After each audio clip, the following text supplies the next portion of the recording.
तर आज आपण जाणार होतो किल्ला कोरीगड. लोणावळ्यापासून किमान 25 किलोमीटर अंतरावर असणारा हा किल्ला 3050 फूट उंच आहे आणि या किल्ल्यावर जाण्यासाठी 2 मार्ग आहे. पहिला मार्ग म्हणजे उगवतीकडची राजवाट जी थोडी सोपी आहे आणि पूर्वेकडून जाते, आणि दुसरी म्हणजे आमवण्याकडची वाट जी थोडी अवघड आहे. तर आम्ही निघालो होतो पूर्वेकडच्या वाटेवरून. पूर्वेकडच्या वाटेकडून जात असताना तुम्हाला सगळ्यात आधी होणार काळूबाई देवीचे दर्शन, आणि काळूबाई देवीचे मंदिर हे वाटेवरच उजव्या हातावर तुम्हाला दिसेल. काळूबाई देवीचे दर्शन घेतल्यानंतर आम्ही पुढे निघालो आणि आम्हाला लागल्या गडाच्या पायऱ्या. तर किल्ल्याच्या काही पायऱ्या चढल्यानंतर तुम्हाला दिसणार सगळ्यात आधी म्हणजे दुघईची गुफा, यालाच गुप्त गुफा पण म्हटले जाते, आणि याच गुफेच्या बाजूला आहे श्री गणेशजीचे मंदिर. तर गणेशजीचे दर्शन घेतल्यानंतर तुम्ही जेव्हा पुढे जाल तेव्हा तुम्हाला लागणार किल्ल्याचा दरवाजा म्हणजेच गणेश दरवाजा.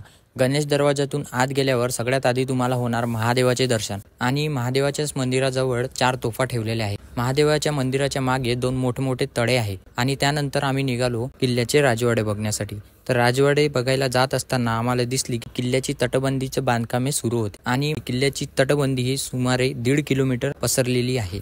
आणि किल्ल्यावर एकूण 6 तोफा आहेत. 6 तोफांपैकी सगळ्यात मोठी जी तोफ आहे तिलाच लक्ष्मी तोफ असं म्हटलं जाते, आणि ही लक्ष्मी तोफ तुम्हाला दिसणार आणखी एक मंदिर म्हणजेच कोराई देवीच्या मंदिराजवळ. आणि आणखी एक गोष्ट म्हणजे कोराई देवीच्याच मंदिराच्या बाजूने तुम्हाला किल्ल्याची दुसरी वाट बघायला मिळते. कोराई देवीचे दर्शन घेतल्यानंतर आम्ही निघालो झेंडा बुरुज पॉईंटकडे. झेंडा बुरुजकडे जात असताना आम्हाला दिसले की गडावर 2 छोट्या छोट्या खोल्या आहेत, आणि कदाचित या खोल्या किल्ल्यावर धान्य ठेवायचे कोठार असतील असं मला वाटत आहे. आणि पश्चिम साईडला जी गुफा आहे त्यामध्ये जे टाके आहेत त्यालाच गणेश टाके असे म्हटले जाते. आणि महत्वाचं म्हणजे या किल्ल्याचा इतिहास. तर 1818 रोजी कर्नल प्राथरने या किल्ल्यावर चढाई केली. सलग 3 दिवस त्याला यश आले नाही, आणि शेवटी एक तोफेचा गोळा गडावरील दारुगोळ्यावर पडला. त्यामुळे गडावर प्रचंड प्रमाणे सगळीकडे आग पसरली, आणि आगीमुळे या किल्ल्याचा बराचसा भाग हा नाहीसा झाला. आणि शेवटचं म्हणजे या किल्ल्याचा झेंडा बुरुज पॉईंट. झेंडा बुरुज कडून तुम्हाला किल्ल्याची चहूबाजूची तटबंदी हे बघायला मिळणार, आणि याच बुरुजावरून दूरवरचा प्रदेश आपल्याला दिसतो, आणि शिवापूर गावातून येणारी वाट सुद्धा आपल्याला दिसते. आणि झेंडा बुरुज बघितल्यानंतर हा ट्रेक आपण इथेच संपवला. तर भेटूया नेक्स्ट व्लॉग मध्ये. जय भवानी, जय शिवाजी.